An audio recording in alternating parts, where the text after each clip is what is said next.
की सूर्यवंशींचं पोस्टमॉर्टम झाले.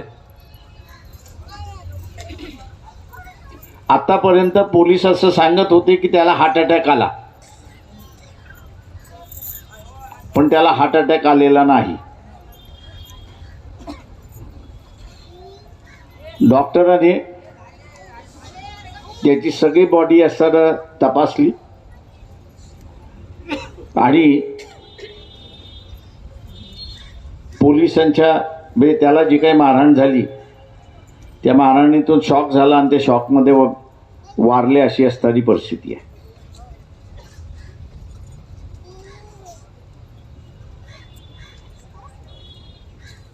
जो कोणी असेल त्याला ही शिक्षा आपण करून घेणारच, पण त्याच्यातला एक संदेश येतो ते आपण लक्षात घ्या. एक संदेश येतो तो लक्षात घ्या.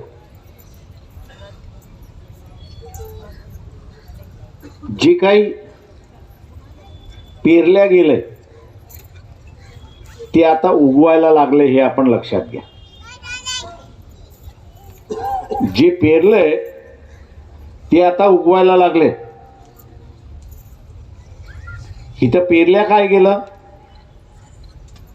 धर्म पेरल्या गेला आणि द्वेष पेरल्या गेला.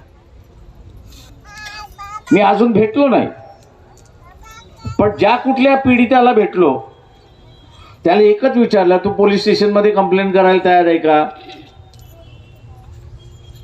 कालपर्यंत मला निरोप होता की नाही, आज तो स्वतःहून म्हणायला लागलाय नाही मी पोलीस स्टेशनमध्ये येऊन कंप्लेंट द्यायला तयार आहे आणि कुठल्या पोलिसांनी मला मारलंय त्याचं नावही मी सांगायला तयार.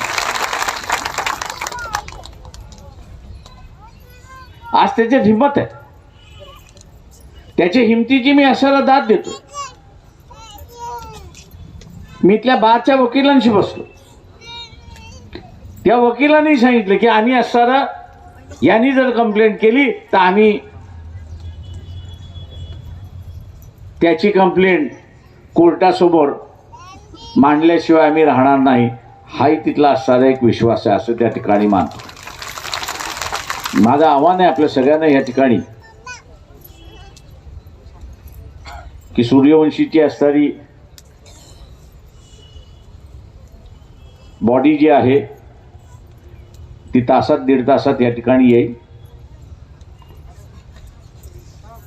आजच कदाचित त्यांच्या कुटुंबाचा निर्णय घेतील की आजच त्याचा असणारा अंत्यविधी करायचा आहे. त्या अंत्यविधीपर्यंत मी आहेच या ठिकाणी. आपण सगळ्यांनी शांतता